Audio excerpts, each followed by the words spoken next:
We'll just say to everyone, welcome. It is Saturday, the 17th of February, 2018. I'm Len Thompson in Charlotte, and this is Rare Book Cafe.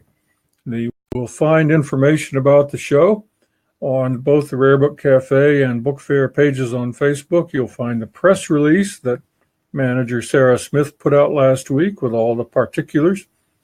Our show will be live for extended periods during the course of that weekend, and if you'd like to join us and talk about your treasures or just hang out with us, we'd love to have you. It's Black History Month in America. We are taking, from time to time, a look at African-American authors and books, particularly on my Henry Bemis book page. You'll be able to find a lot of African-American authors and books, and as well as other vintage, rare, and antique books on our pages that we cover. As a matter of fact, I was looking through the vintage, rare, and antique book page of the group on Facebook just the other night, and a gentleman threw up a very nice picture of a copy of Through the Looking Glass, a first edition from 1872. He asked if anybody had any information about it. It had a typo on a certain page, he said. I did a little quick looking, and thanks to the wonders of the internet, I discovered he did, in fact, have a first edition of Through the Looking Glass, the sequel to Alice in Wonderland, and that thrift store purchase he made is worth about $7,000. So congratulations to that fellow. With me on camera is Steve Bolter, who is a Florida book dealer, and he's going to be chatting with us in a few minutes. We're waiting for Steve Eisenstein to join us. And we also have Rob Smith Jr. joining us today. He's the court caricaturist of the Florida Antiquarian Book Fair. You'll be able to see him if you show up, and he can draw your picture. And welcome, Steve. You're looking especially snazzy in a goth sort of way today. Well, thank you. I just feel old as dirt. And Steve, hi, how are you? Lindsay, hi. Well, I can tell you about being old from dirt. I'm putting in a moss garden in my front yard, which means I'm giving up to the moss and pulling the grass out between it. But I had a gentleman come up to me walking his dog the other day who stopped and greeted me like a long-lost friend and told me how blessed I must be. A man in my 70s able to work that hard in his yard every day. It just made him tired out watching at 64. And I looked at him for a moment and said, well, considering that I am 62 years, 2 months, and a day old, thanks not so much. But do drop by any time to chat. But if you do, hurry, because I may be dead. So that's old. That makes me the old man of the group. Wait a minute. I don't know. I'm 67. Just turned 69. Happy birthday, and many rare books to you, as I said when I sent you the card. So, Steve, we've got 61 days. Are you in the pre-mental packing stage or in the packing stage? Pre-mental. I'm trying to get everything that I plan on bringing to the book fair, kind of get it in my head, and then I'll start packing for the book fair probably first part of March.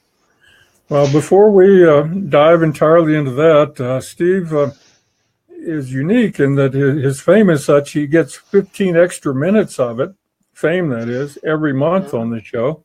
And this is the month for his monthly 15 minutes of fame. So, Steve, what is there to be famous about this week in the fabulousness that is your life? Tell us some of it. Well, I'll tell you, I heard something today. This is brand new, literally. And Steve, please join in on this. I heard something today that's being done at a political memorabilia show that's being held next week in Boynton Beach at the Lake Worth Christian School's 79 TR Buttons at AOL.com for info on that. But what they are doing is something that I never heard of at a fair, call it a book fair, a political memorabilia fair. And Steve, I'm asking if you ever heard of something like this. They have the evaluation booth in the lobby, same way we do at FABA.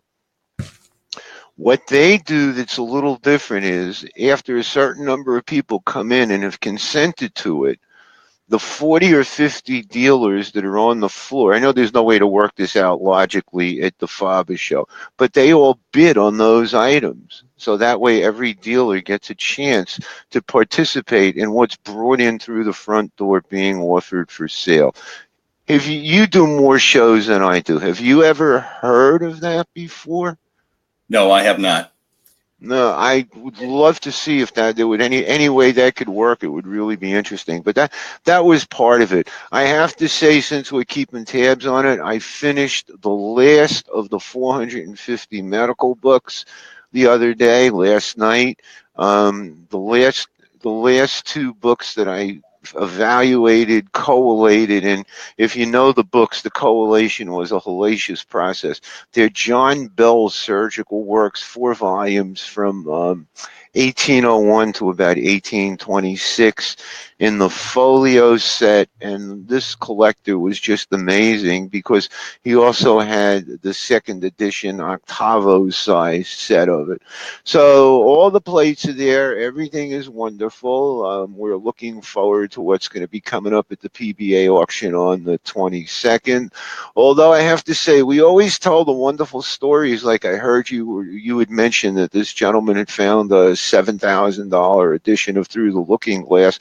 There's another side to this auction world too sometimes, and I don't fault anybody but the audience. Nobody was there to buy it. Rarer than the rare book is sometimes the buyer for it. So we had a couple of experiences at auction this week that, the other side of the coin. You wait years and years to find a rare book. It goes to auction, and then it does or doesn't sell. In our case, it wasn't. So I always joke and say our business sometimes has its cruel and unusual side. Other than that, we're planning for the book fair too. I thought I only had 5, but if I have 15, I'm going to drag everybody into it. Steve, what we started about earlier, there's something I have to ask you, and I mean this with heartfelt fun and jest. What's in drawer number 3 over there to your left? Okay, Frozen. Okay, everybody go. I got to go out and come back. I guess I'm going out and coming back. I'll be right back, as they say. Yet. No, wait. Okay. I'm like Ron Popeil. Wait, there's more. There's more. Okay. We just had a brief freeze there, and during the time that happened, a few more viewers came in, and in particular, I want to say hello to the book maven of Lumberton, North Carolina, our friend Ruth Ann Baker McClellan, who is one of our favorite fans and watchers, and we're always grateful for her reviews of the program afterwards. Tom Shales, the TV and movie critic, would have nothing on her trenchant observations of my facial tics. So I think when we all froze up, you were anticipating some auction results. Yeah, well, we were talking about it. We always talk about the positive sides, but sometimes, you spend years and years waiting to find some kind of really historically important book, only to find out. And I always have this book next to me because I just like her name. Alida Rushvarg was a very noted book dealer in New York, in Hempstead, back in the day of the Golden Age, so to speak. Oak Knoll published this in 1981, and I know Lindsay knows what I'm going to say now. She was the one that coined the saying, rarer than the rare book is sometimes the buyer for it. So, I will tell you that we experienced that this week, but next week, we already see a lot of interesting bids. The California Book Show had interesting results from what I hear. Some people were extremely happy dealers. but yet we can't figure out why certain things don't sell. And what I was trying to ask Steve as he was coming back in was, all those drawers over there, I want to know what's in drawer number 3 on his left. I mean, that really is part of it. We're working on getting ready for the book show. It's a long, laborious process that, we all know about. And I would just like to say one other thing. Ellen Saedo, I can't thank you enough for what you have assisted me with on some of these medical books. I have to say, and I thank you for it, Ellen, she sent me the names of a couple of people who I was not aware of in the field. And, thanks. Thank you very much for your help on that. So, Steve, welcome back to the Rare Book Cafe. And I want to know what's in drawer number 3 out of 5 over there to your left or right, stage left, far right. Are those map drawers or something? Oh, no, they are not. No, that's just impressive. Okay, we don't want to see the underwear drawer. I thought maybe it was maps or prints. We don't want to go there, I suspect, but we do want to welcome Jack Owen, who's another one of our viewers, and several others who've come in. Sometimes they come in so quickly it takes a moment for us to recognize you, but we know you're here, all of you, and we're glad to have you. I need to work in some postcards from home that Alan has given me. We find it will pay you to pay attention to these. Some are interesting at multiple levels, as with the first. Happy birthday to Margaret from Daddy in D.C. Mother and I thought your performance was wonderful. Just ignore that idiot Hume. He'll need a new nose if I ever meet him. He's worse than that gutter snipe Pegler. Then our next message is hello to Nathan in Bradenton, Florida from Grandma. Hope you're enjoying the M.C. Escher book. Thank you for the drawing. Happy birthday to Carson in Columbus, Georgia. Hope you enjoyed your brother's wedding. Are you still playing the piano? Write us when you get back from Saratoga, y'all. Greetings to Nikki in Florida from you-know-who. Hope you and the gang have a grand time in Hawaii. Have you finished my James Michener book yet? Don't leave before you return it. Happy birthday to Ansel from Georgia and New Mexico. We enjoyed your visit in Taos. By the way, we found your lens cap. I love to Leo from Natasha and Ilya. Thanks for everything, especially the loan. It arrived just in time. Happy birthday to Anais from Henry. June sends her regards. She'll be back from New York next week. Congratulations to Madeline and Bob Blum on your new home, away from home, at the Skyway Mall in South St. Petersburg. Can't wait to see what's on your shelves. And all the best to Sam in London. We heard about the fire. Try to get in touch with Charles for updates, but we haven't heard a peep from him or any of your other peeps. And so that's the news from home. If you have any messages you'd like to send out to loved ones, bitter enemies, or anybody else that you can't find on Twitter, just send them to rarebookcafe@gmail.com, and we'll either run them or not. So with that said, at last you're thinking, good Lord, it's taken a while. We're glad to welcome our first guest for the day, Steve Bolter, who is the survivor of book dealers in Florida. He every year or so gets flooded out by another hurricane and always bobs to the surface. And I know Steve Eisenstein is going to interview Steve Bolter now to find out about that and other book stuff. Steve, let's start out with a happier note than how it felt to survive getting flooded out twice. What do you bring into the book fair? What kind of things? I have some new arrivals. One is a Dakota Indian Bible from 1866, which is it's in Indian, Dakota Indian, and it's actually called, the Indian name is Dakota Wawapai Wakankin. And it is the New Testament translated from the Dakota language, and it contains, of course you can't read it, or I can't read it, but it's a very interesting and very rare piece. And I'm also bringing a wonderful baseball book called Baseball Has Done It by Jackie Robinson. And this is signed by Jackie Robinson. And it's a really nice condition and a nice piece. I've often mentioned that Lakota book at seminars. Is if you ever want to find a book related to the American Indian, you want to find that which you just found in that first translation. That is a phenomenal book. Nice find. Yes, it is.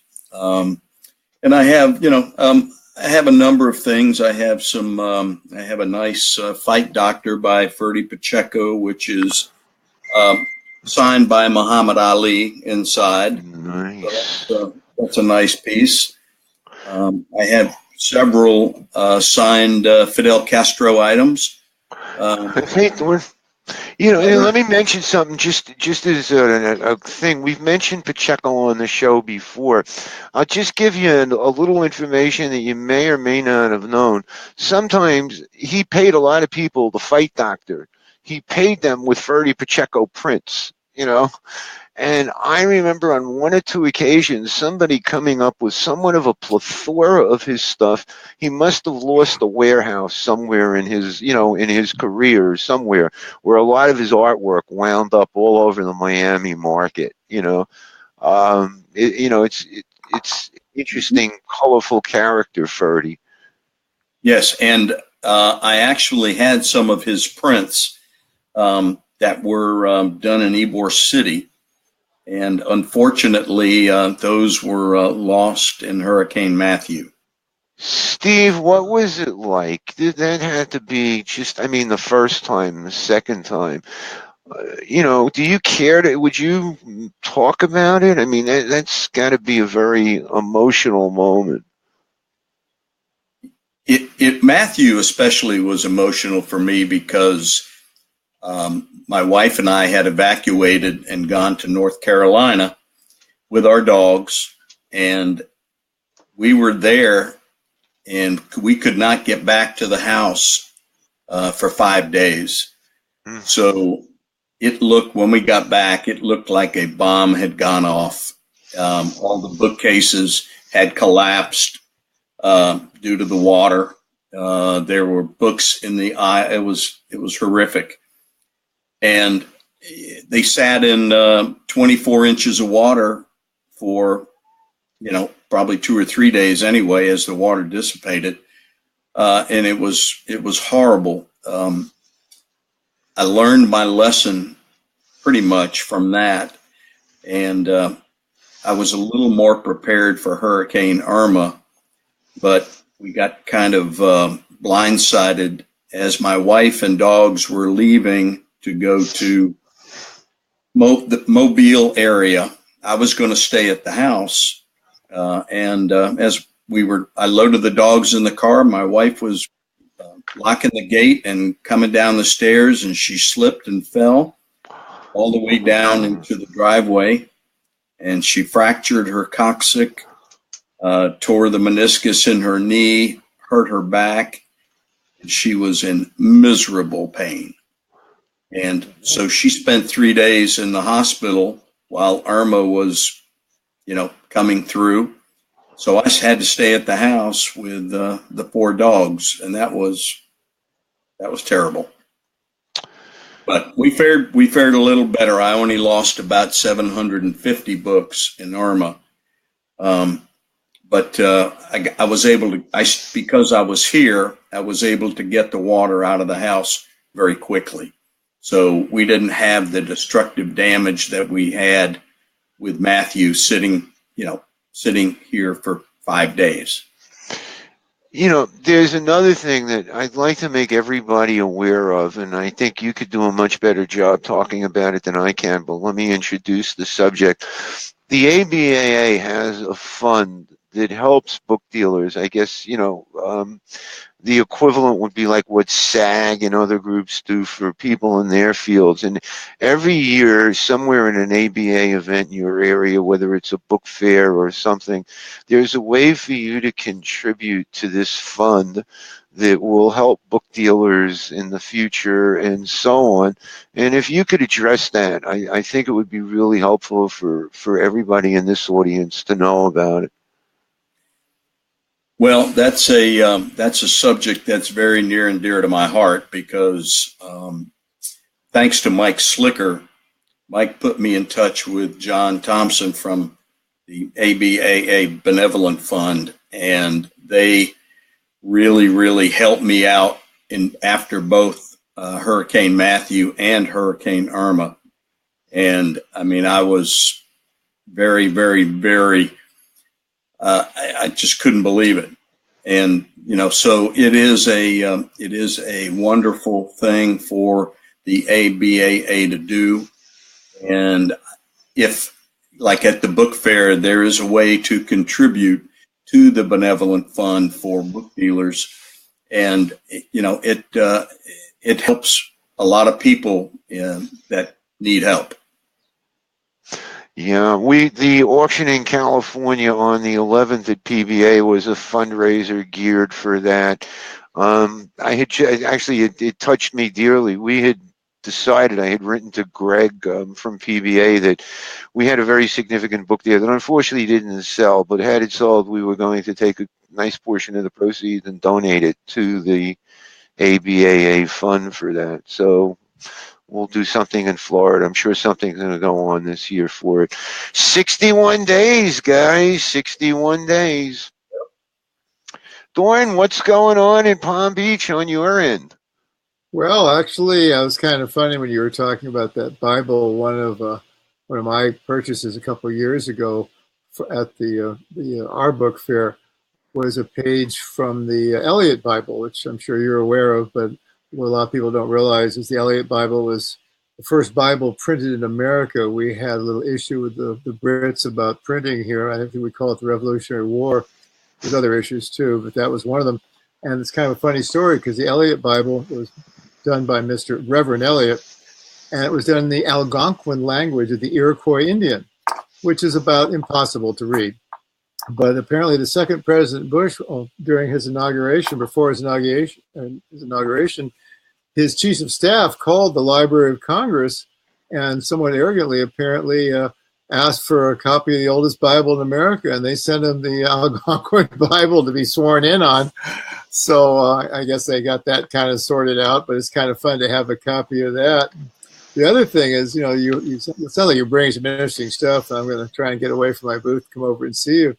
But I don't know if it's a sales pitch or anything, but the Castro stuff, I happen to be personal friends with the granddaughter of Mr. Batista. So Mr. Castro and Mr.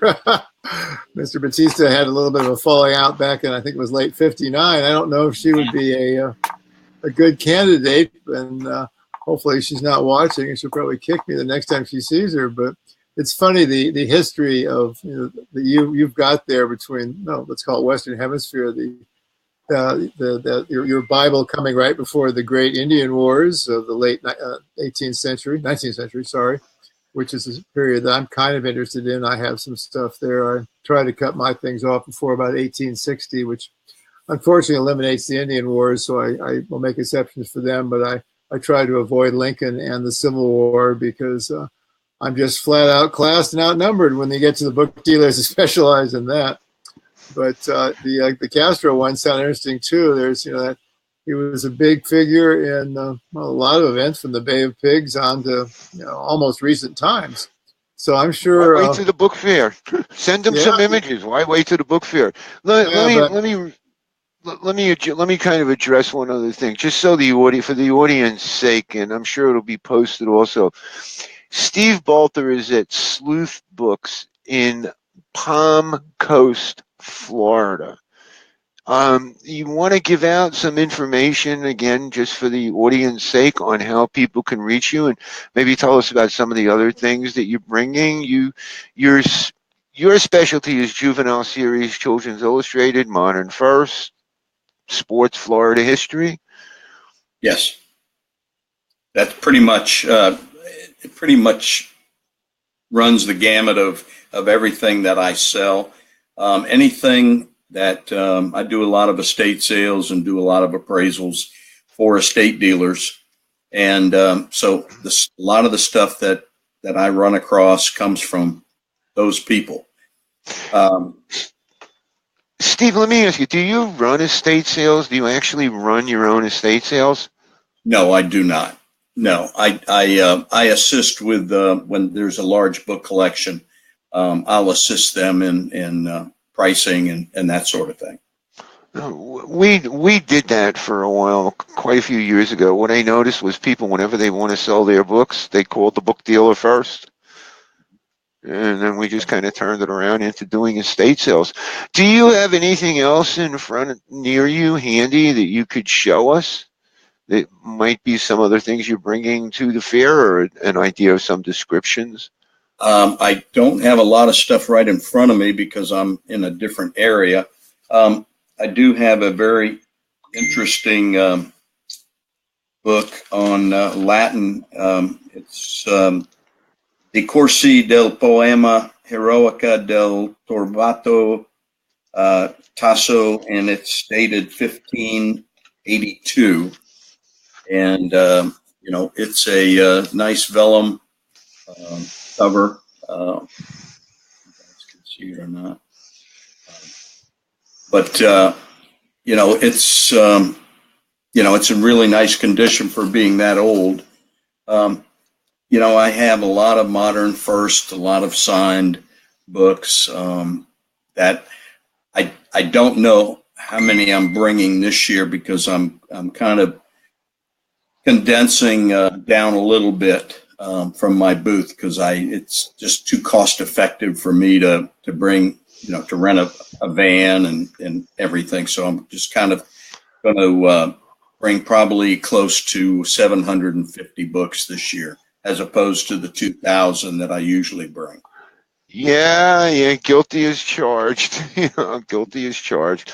It's not easy, folks. If you've never done a book fair, trust us when we tell you it is really a laborious labor of love, And if you ever looked at a bookseller's back, you would know, if you looked at the MRIs, we have some unique ruptures and bulges, I think this one, we got this one lifting that set of that and all of that. But, it's a tough job setting up a booth. I hear what you're saying about bringing less. What booth number, do you know offhand what booth number you are in this year? I'm in 183, and I've been there for about 15 or 16 years. Yeah. And this is I think my 17th book fair. We've been there. How long have we been at the Coliseum? Do you know offhand? I'm kind of blurry on that one. I'm not sure exactly when we moved from the University of South Florida campus over to the Coliseum, but it's been, I would say, at least 13, 14 years. Yeah, same thing. We've been in that same spot. It's a wonderful room. Lindsay. Yes. Well, that's a great place to bring things to a pause. We never have enough time to talk to everybody. So, Steve, I hope you'll come back and join us later in the year, and we can pick up with loose ends and hear how the show went and see what's going on. No one is by any means limited to once a year. I'd love to, and hopefully next time we won't be having to talk about hurricanes. We look forward to that. And again, you can see Steve's email there, sleuthbks@hotmail. And we're going to do a little shucking and jiving and moving people around here and bring in Rob Smith Jr. Rob should be the caricaturist laureate of the state of Florida, or at least the book trade in Florida, every year at the book fair. He sets up shop to produce drawings of all and sundry who attend. He's a remarkable and skilled cartoonist for a wide array of publications. He's the author of a very well-received series of books on Florida history, featuring a character called Swampy the Swamp Ape. And Raconteur, the last time he called us, he phoned in live from a Civil War battle reenactment, and I know it shocked the hell out of Steve, who was running a little late that day, to come into the show to the sound of gunfire and cannons booming. But that's just a day in the life of Rob Smith, who is always on the go and always having an adventure. So as soon as we can bring him in here, we've been having a little technical trouble with him this afternoon, but as soon as we can bring him in, we'll pick up with that piece. We hope Steve can stay with us and jump back in during the course of the show, as well as Alan Rob's indicating he's having a little trouble with his audio. So we'll just pick up in the meantime and carry on until he's able to rejoin us.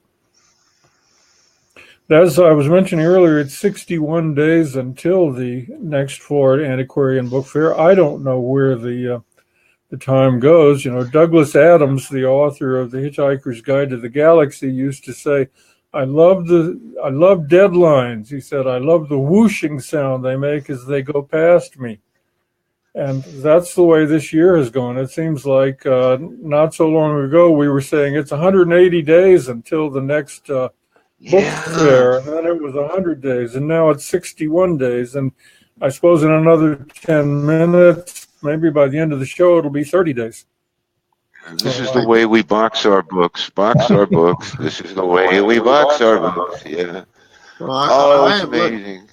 I'm looking forward to the book fair myself. This is, I think, my fifth or sixth year showing, and I've gone through various cars. I think I started, I have to think about the car, Cadillac station wagon, and then I had a Lexus station wagon, and then I got I rented a Suburban one year, and I had a rental van one year. But this year, I'm going to bring Katie's car. Katie's car is a 1997 Suburban that I bought for $1,500 rather than spending $62,000 for a new one. I thought that was a fairly good idea, and I've put some new brakes and some new parts in it. So with any luck, Katie's car and I and about 1,000 books will head north in 61 days. And if I don't know, I figured, Steve, I was going to give you a heads up. You with that nice U-Haul van. If Katie's car blows up in Bradenton or somewhere, I'm going to give you a call and rent your truck. Yeah. Well, you know, what I was going to say is, and I say this to everybody out there, U-Haul gives us great, just tell them you're with an antique show or whatever, you know, the rare book show. Out of North Miami Beach, they gave us a rate for the truck that is just unbelievable. There's not going to be any extra charges for gas because the mileage was included. You know, U-Haul has just been great for us, and it's been going on for 10 years. While we're waiting to get the hookup, I'll tell you a funny story. Edie and I were in the U-Haul place in North Miami Beach. Okay. And they were rebuilding all the counters behind the register and all of that stuff. And there was this guy up on a ladder with a drill banging and sweating and knocking and hanging and banging and all that. But I kind of realized that he was listening to us from the top of this ladder because we had a unique situation going on. Initially, they made us rent the truck one way, check it in, check it out, check it in. It was crazy. Anyway, so this guy gets off the ladder and he says, hi, my name's Frank Grau and I own U-Haul in Southeast Florida. And Frank, ever since that day, it has just been a pleasure. It was about 10 years we've been working with them. So if anybody needs anything in the way of that truck rental around the book fair time, U-Haul is really, especially in South Florida, they've really been wonderful for us. And this is not a paid political advertisement. No, but it does help to be nice to people that are nice to us. And you know, one of the nice things about being in the book business, not a whole lot of people are mad at us. A lot of people do try to help out and be good and want to learn about rare books, want to sometimes even sell us rare books or buy rare books from us, which is even better. So it's kind of not religious, not political, and not music. What more could you want in a show of intelligence? Yeah. So, and I personally, and I'm sure Steve, you know much better than I do, but I have loved wandering around not only our book fair but other ones, and just meeting some of the customers and the other dealers. A lot of the dealers are idiosyncratic to say the least, but they're certainly all interesting. And most of the customers are sweethearts, good people, surprisingly knowledgeable about the antiquarian business of their books, at least their specialty. And many times I've had somebody come in on a special topic or a special book and tell me about my book. So I always get a huge kick about. And I've noticed, I'm sure that everybody else has, and for a while, about 5-6 years ago, everybody was talking about how the book business was, all the customers were getting old and the internet was going to take over and all that wonderful stuff. And the last 3 years, everybody, at least I'm not going to only speak from us at the St. Petersburg Book Fair, the FABA Fair, all the dealers have sat around and watched the clientele change by, I would say, Steve, 20, 30 years. All of a sudden there's been, and if you think about it, we're in St. Petersburg on a weekend, and the weather's usually nice. And that, to me, if I was in my 20s and 30s with a girlfriend, I would be going to the beach. And we constantly see young people taking one of their beach days or their weekends from there's a lot of good colleges in that area, coming to our book fair, which is inside and not near the beach by any stretch of the imagination. But I'm seeing a huge change, and I'm really enjoying the knowledge. This is a generation that grew up on cell phones and ebooks and all this, and they are getting passionate about being able to hold a real book of some kind in their hand. And the backlash against ebooks I'm hearing from people of, if you will call it, the ebook generation, I find rather cheery, certainly interesting, and kind of good for us. Oh, look who we found. We just found Steve again, the other Steve. Welcome back. Bye, Steve. Bye, Steve. Hey, what happened with those stereoscope slides, stereo views you got? What was some of the stuff? I still have them. That's not something that I typically deal in, but depending on the subject matter, it's fascinating stuff. But I have them now. I'm in two malls. I'm in the Webb's Antique Mall in Lake City. So if if anyone is coming down I-75 from Georgia or wherever, it's at exit 414. And there's about 400. Lake City. You said Lake City. I know exactly where that is. Yeah, it's about 20 minutes south of I-10, right on 75, and it's at exit 414. And there's 400 booths there, and I have about 10,000 books in there. Wow. I have three booths there, and I just recently went into Avonlea Antique Mall, which is in Jacksonville, and that's another beautiful mall. There's another antique mall opening up in Jacksonville called the Antique Mall of America. Yes. Is that the one you're talking about? No, that one is actually off of US 1, but it's only about maybe 2 miles from Avonlea. Avonlea is basically at the corner of Bay Meadows and US 1, and it's also a very, very, very nice mall. And there's probably 300 dealers in there. The people, Daniel and Virginia Brill, who were opening the mall, were a guest on my radio show a couple of weeks ago. Actually, they've got to come back. It was the first time in 3 years I ever passed out on a show, but I couldn't go on, and without me, I guess the show couldn't either. But they were really. There was a picture that they posted today about what they're doing construction-wise in that new mall. So sure. As a matter of fact, we were in Lake City. We got our car repaired at the Chrysler place there last summer when our hoses blew when we were in Live Oak. I did a seminar in Dowling Park and I did a seminar in Live Oak. There's some really nice books up there. Yes, you know, there at the are. libraries. There's some really interesting stuff there. I'm probably going to wind up going back. Steve, when I go back, I'll let you know, if I'm doing it. If you've got, do you live, okay, I'm geographically ignorant on this one. Do you live far from Lake City in those spots? Yes, I do. I'm about 2 hours and 15 minutes from my house there. It started out that we were in Winter Garden at the Lake City, the Webb's Antique Mall in Winter Garden when I still lived in Tampa and we were commuting back and forth. So that was convenient. And then they lost their lease and they invited all the dealers to come out to Lake City where they own the building. So I did. And once I moved to the beach, now it's 2 hours and 15 minutes for me to go there, but it's still worth it. Oh yeah, 10,000 books in a consignment location, definitely. Nice. I see we are now joined by Rob Smith. Rob, we know all of each other knows all of us. How you doing?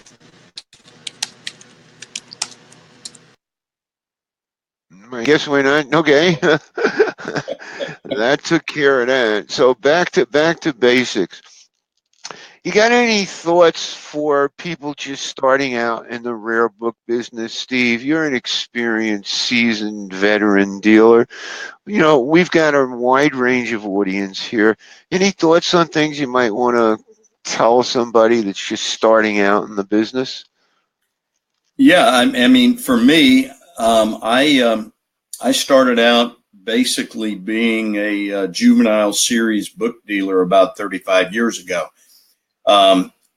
And that all developed after I collected, and I was very much into juvenile series books. And I just kind of progressed to the point where I started dealing in books in general. But I would tell people to start collecting or things that they enjoy.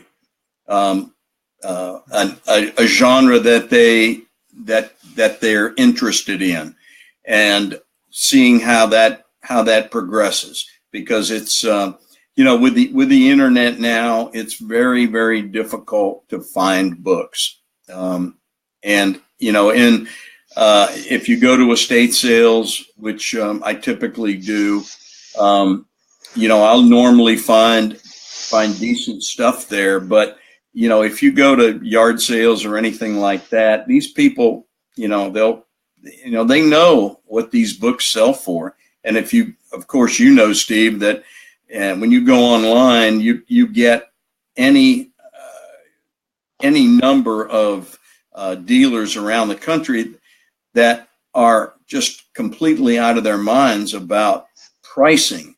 I mean, it's almost comical. And it is comical, not almost, and it's sad too. And you're right, Steve. I've noticed this, and I've noticed it down here especially. The old areas on Miami Beach are now new homes. I'm sorry about the music in the background if it's blaring, but it's a boat going by, and I don't have my ACAT guns pointed at them. If you can close that window a little bit, I don't know. Can you hear it? No, I can't hear it. Not at all. Oh, good. Okay, then my microphone's more focused than I thought it was. It's nice to see the young people coming into the business, but like I was saying, with estate sales and garage sales, you don't see what you used to see out there anymore. We used to be able to go to a couple of garage sales and pretty much score a sleeper somewhere. Crazy as it may sound, all these medical books I got came out of an estate sale, but it was a preview. So, and I still left enough for everybody to buy, just we didn't leave the cherries. I see Rob's back again. Rob, are you back in? I can't tell if you're pixelated or you're at a Civil War reenactment right now. No, I'm out. I had to go outside. I live in a lousy house. Oh, you are outside. Okay. Well, I got to tell you, man. I have a choice. I wish I could draw it, because right now what I'm seeing online is a strange picture. It's interesting. It's it. You too, Steve? Me? Oh, yeah, I see it. You know, you look, what was the name of the wrestler? Wait a minute. Do I look odd right now? Do I not look? You can't see a Oh, photo of me? yeah. I'm waiting for Vince McMahon to come out and announce you, but I can't remember the guy's character that you look like right now. Well, anyway, but I've just the past week here came across a wonderful set of books. I don't know if you all remember Jack Douglas. Remember Jack Douglas and Rico? Used to do Jack all Douglas, Merv sure, Griffin, the Carson. MC, sure. Well, Sure. no. He was brought in as a guest because he took care of wild wolves. He actually Okay, had different. wild wolves, tigers, wolves. He's had then he had Rico and Bobby and Timmy. I discovered that writer when I was about 12 or 13 years old. When a long time ago, I was in the cartooning section of the Orlando Public Library, and I found that because the covers were done by a fellow named Roy Doty, and I started reading it, and he's my favorite humor writer, and I thought I might be all alone there, and then last week I came across his entire library. It's not long. 8 books, except for one, the last one, which is one rare book. His last name, someone else who shared Douglas, the love of Jack Douglas. Books like Never Trust a Naked the Brother and How to Raise Wolves. There's a whole set of really funny books.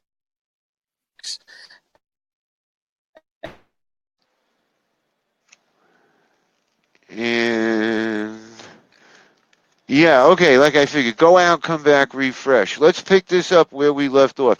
Estate sales and garage sales are getting really hard to find books at these days. I find it more and more difficult. Occasionally a couple come up. Same thing with you, I presume. The old people are gone and the new ones don't read. Right. And the family, the sons, daughters don't want anything to do with them. They just want to unload them. So obviously that's good for me, but it gets harder and harder to find this stuff. So that's why if you're thinking about getting into the book business, focus on a subject matter that you enjoy, like Florida history. I got into Florida history very late, probably about 10 years ago. So, it's something that I really enjoy, especially Northeast Florida, the history up where I live in St. Augustine area. One of the things that's universally true is there's not a book dealer in the country that usually doesn't have some kind of section on their regional history, their state, local, regional history in the area. I see Thorne is back, and I guess we're going to set up for Edie in a couple of minutes. So what's up, Thorne? I don't know. I just been kind of listening to you guys. I'm enjoying it. It's funny. Steve mentions Florida, and you're speaking there about Steve about regional areas. What if you look at my collection behind me? These are all reference books, and this is a 4-volume set. It's a bibliography of Florida by Service. I'm sure that you guys both know it, but this is a book. It's a set of 4 volumes.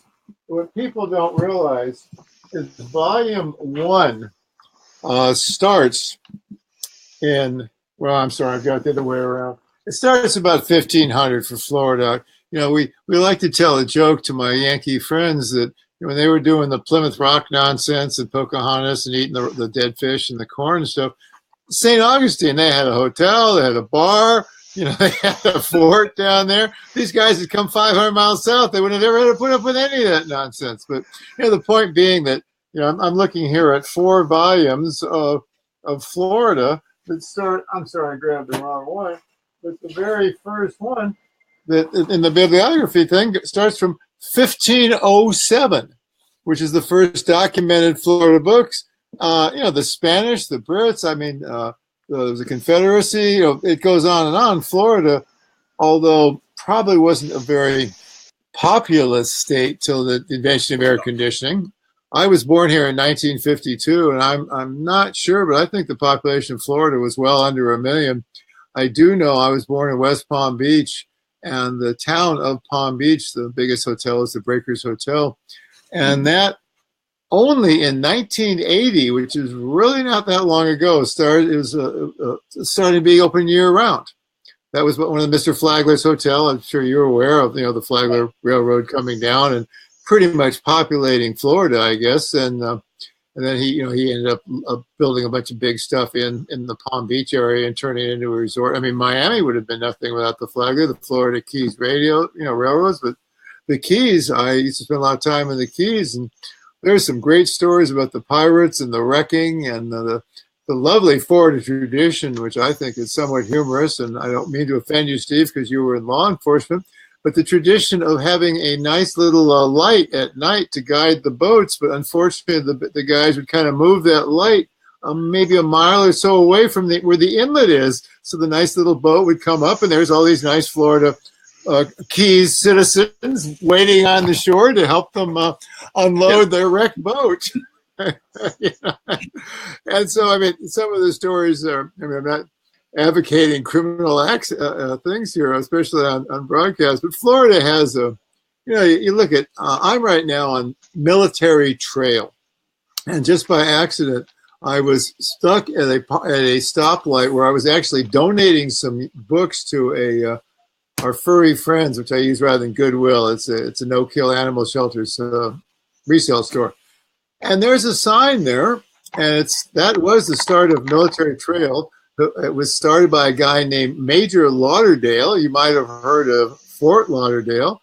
And he was working for a guy that became President Jackson during the Seminole Wars. And they cut about a 65-mile military trail from where I was, which is now Jupiter, Juno Beach, nice residential area, all the way down to what's Fort Lauderdale. And for about 50 years, Military Trail, which is now, I know, in some places 6-lane wide paved road, was a U.S. Army trading trail to get between the forts, such as Fort Lauderdale, such as Stewart, Fort Pierce.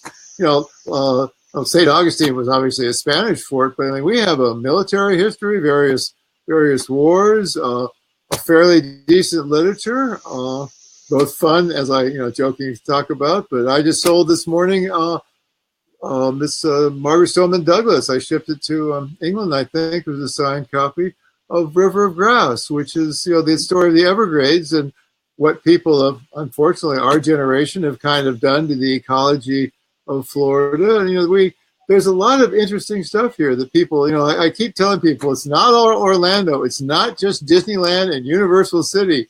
God bless them. I wish them well. When I was in high school, my high school girlfriend's father was director of musical services for Disneyland in California.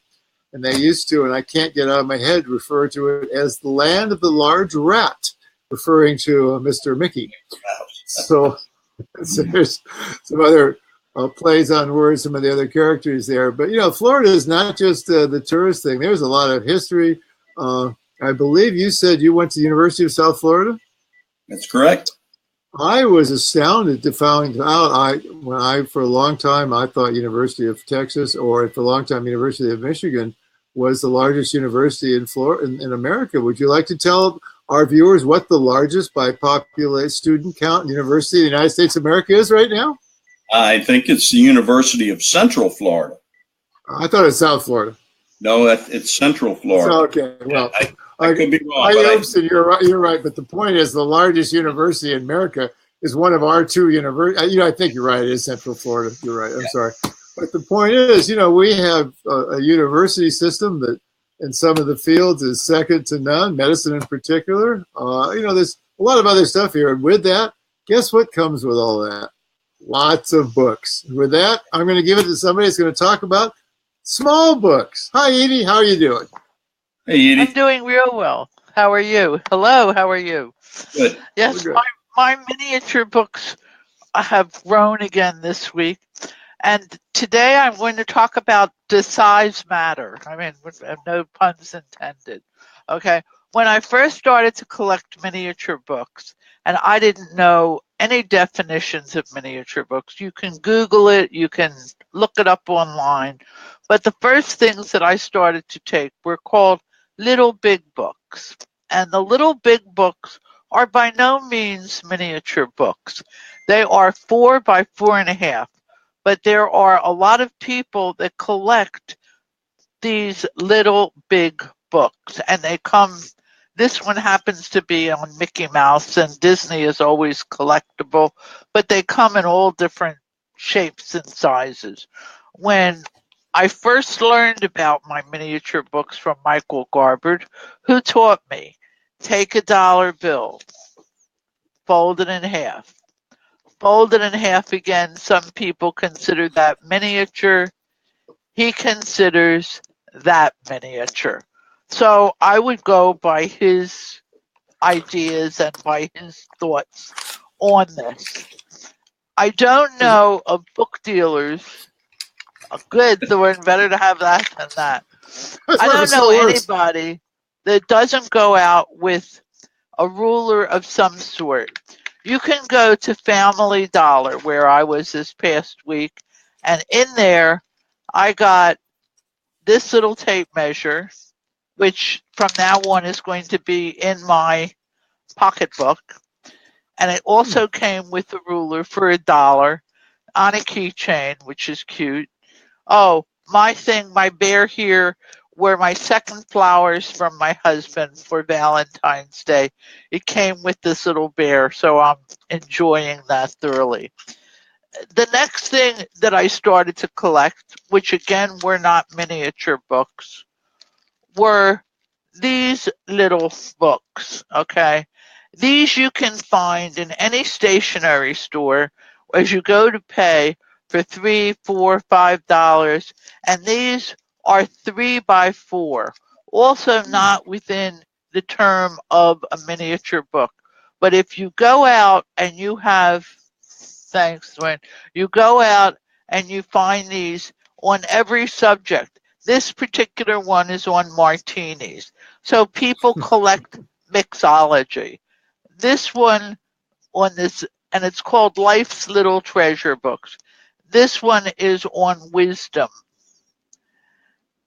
This one is just silent thoughts and thinking.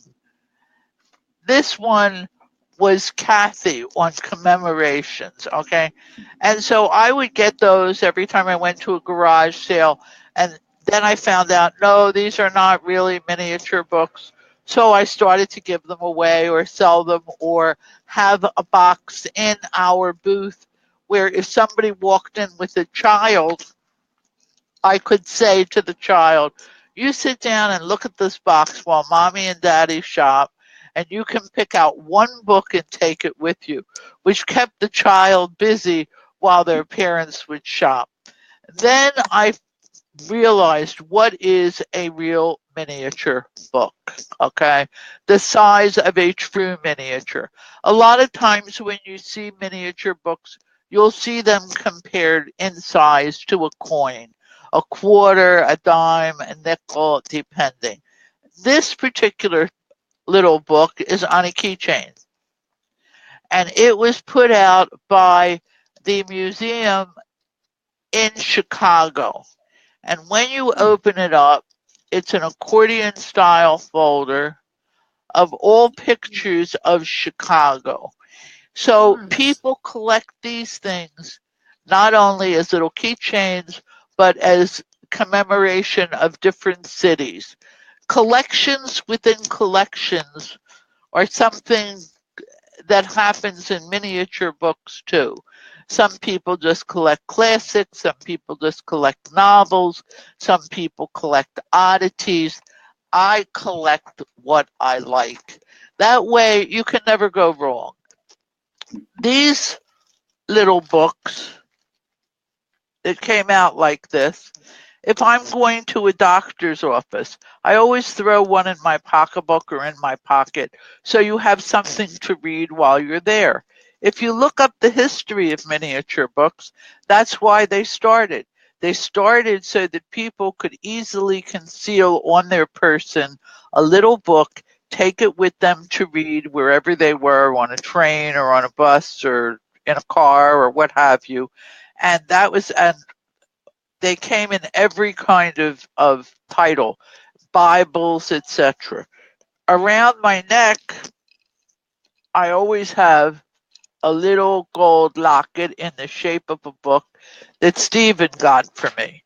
And inside of that locket is a tiny little miniature Bible in mother of pearl. So that when I'm out on the hunt, and people say, what's the size? I can show them what I have around my neck. And I also always have around my neck a magnifying glass so I can read what I'm looking at. The tools of the trade when you go out to shop for miniature books are a magnifying glass, a ruler, and for me, the dollar bill. Now, the book I showed last week is 1.5 by 2.5, Susie Hall, as you will recall, which I got from Ellen and Cy. They were so kind to send it to me.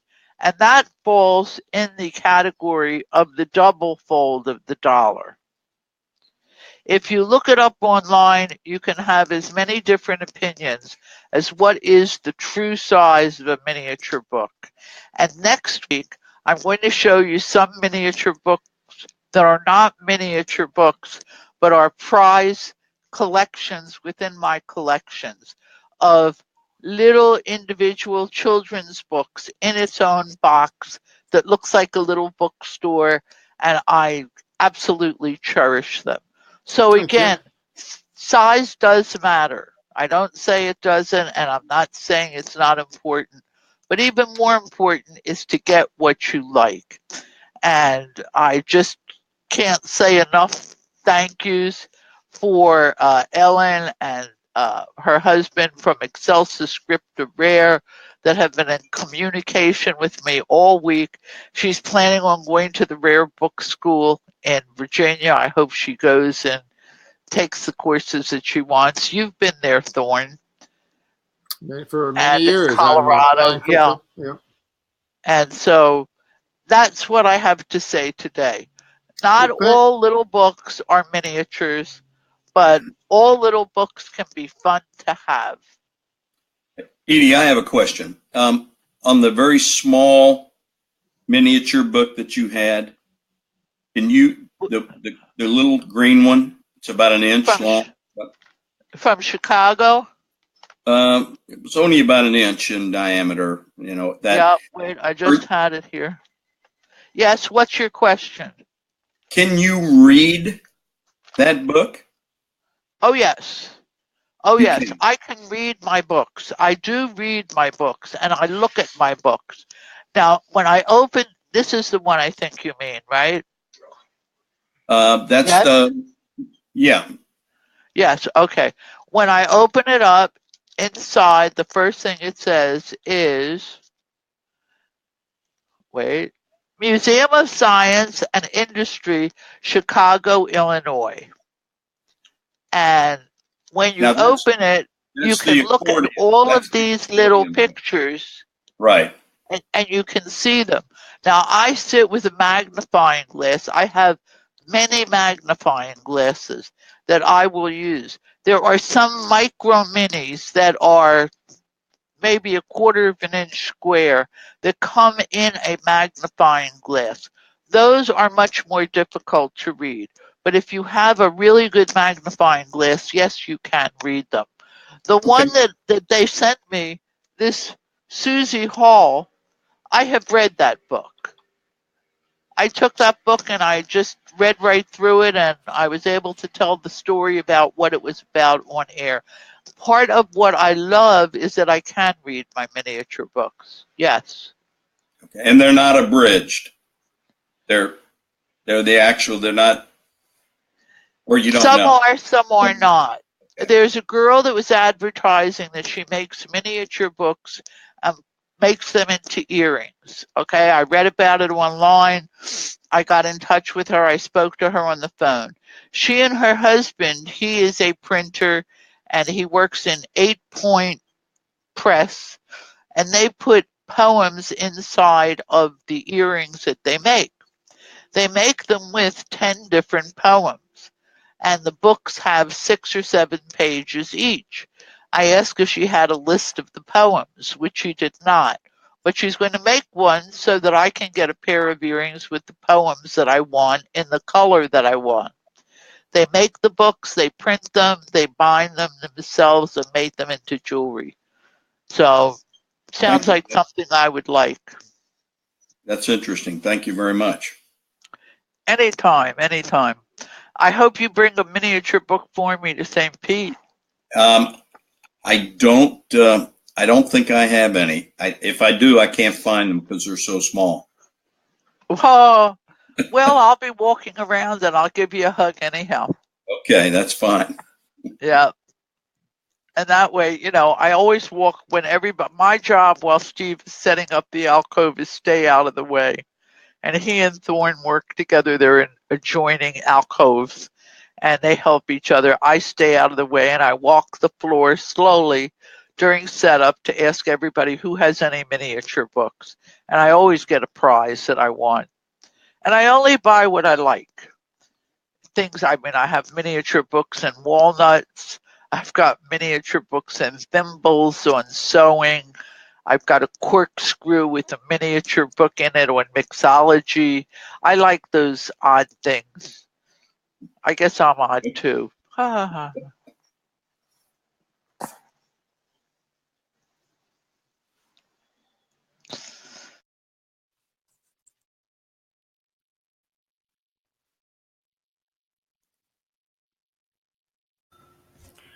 Well, you can see why the audience says things like, "You go, Edie," when she joins us for her segment of the program. She always has something entertaining to tell, and we're grateful for her participation every week. As soon as we can bring Rob Smith in, we're hoping we've resolved his technical issues. And we'll be able to cover a few more things. We're going to run a bit long today because we don't like to invite guests and then not be able to exploit them. So, Rob, can you hear us? I can hear you. Can you hear me? I can. You're a little pixelated, but don't let that bother you. We will have a surrealist, impressionist sort of image while you talk, and you've got some new acquisitions to tell us about. Yeah, I'm last time. I live in a rotten area, so it's very difficult for connection and all. And while Rob is I'm not sure where we left off. The fields, we'll pick up the sound as soon as we can hear him. Can you hear me? I hear you fine, Rob. Really hear me? Good, good. It's just so frustrating to live in this area. It's bounded by a real big, awful church that just sucks everything out of the area. Well, I was talking about Jack Douglas, but I'm not sure. Go ahead and ask a question. Let me do it that way. Not sure where we are. Well, I wanted to talk about Florida history. Yeah, I've got a monster. The books about our state's history are enormous. I've got 30 books alone, probably about Palm Beach County, maybe more than that. Can you hear me? I can hear you fine, Rob. Okay. I don't think Lindsay can. And I don't think Alan can. I'm not sure. Lindsay, can you hear me? Hello, Lindsay. Lindsay, can you hear me? No, he can't. All right. Okay, he says continue. Okay, I'm just going to continue. I've got probably about 6,000 books about our state's history, and just tons of Florida ephemera and memorabilia and all sorts of things, all designated to go to historical museums wherever they need to be, whether it be we're talking about Palm Coast or Tampa or West Palm Beach, from everything from everything from the Floribama down to Fort Jefferson, all points in between. I've very old histories of our state, and I actually don't have as many contemporary. Mostly because a lot of the contemporary stuff's been rewritten for political sensitivities, and it's better to refer to the older books than the newer books today, because there is some very inaccurate information being put into current books especially about the Spanish conquistadors and our early Indians, and it makes me nuts. So I tend to refer back to books that are 60 or 80 years ago, because those tend to be quite a bit more. I mean, they tend to be accurate. from what we know. Right. Now, do you have an open shop? I don't sell books. You don't sell books. You just collect.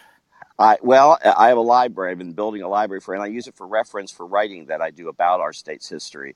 So it's an active library, and again, it is all I do intentionally pick up things to get to historical museums that I know otherwise won't get there, and I often find very, very, very cool things. It's just a way I don't tend to relax well. I tend to be hyperactive, and one of the ways doctors said, "How can you relax? What can we do to get you to relax?"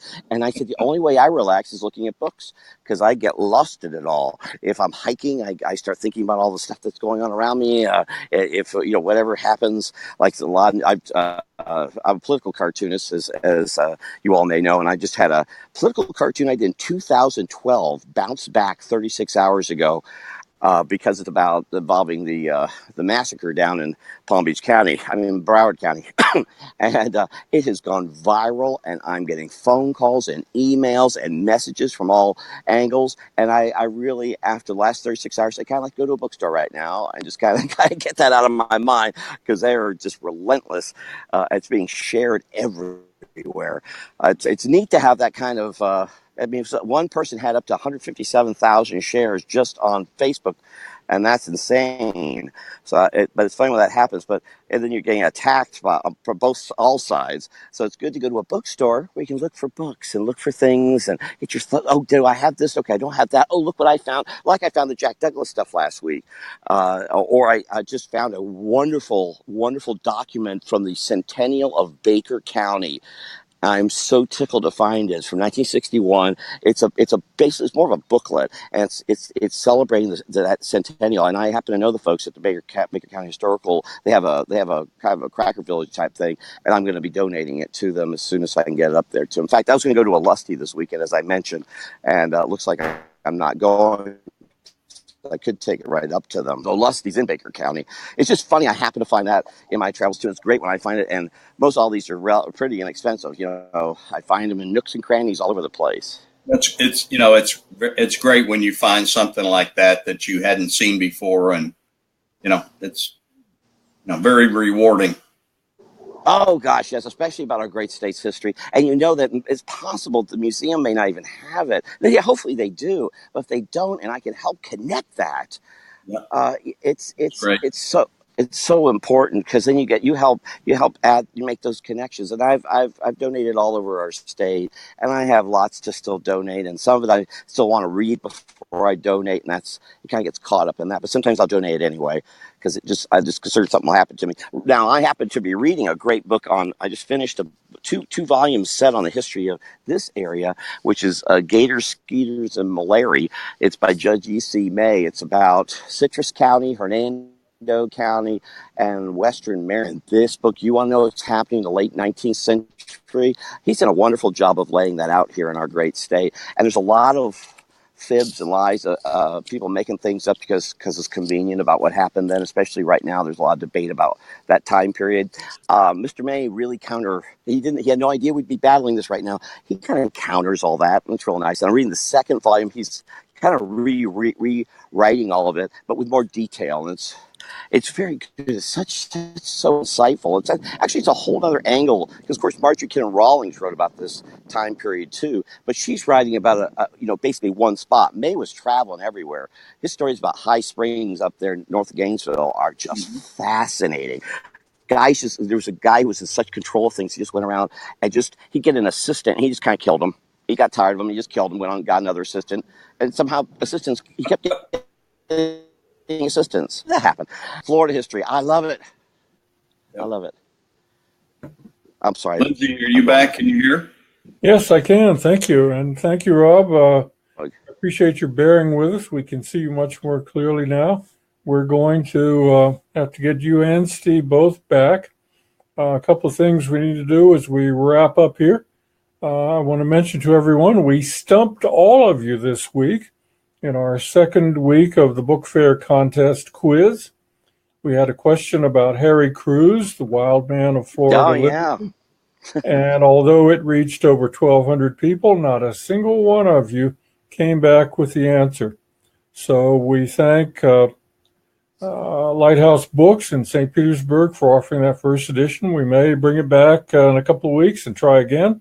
But watch on Monday on the Rare Book Cafe page on Facebook for our next entry in the contest, and be ready to sharpen your wits and get yourself a book. We sent off last week's book, the Johnson volume of the Lives of the Poets, to its winner, and nothing pleases us more than to be able to send books out to folks. I should also mention hello, as always, to our friend Sharif Fifi, who's Director of Book Conservation Programs at the Bibliotheca Alexandrina in Egypt, one of our recent past guests and a reliable and regular watcher of the show who brings us many viewers. Also, if you want to be really hip and have a Rare Book Cafe mug, as you can see, mine is being used as a sort of poor man's shrimp cocktail, my leftover Christmas candy cane. There are other uses you can use them for, but just send us a note and we can let you know how to get those.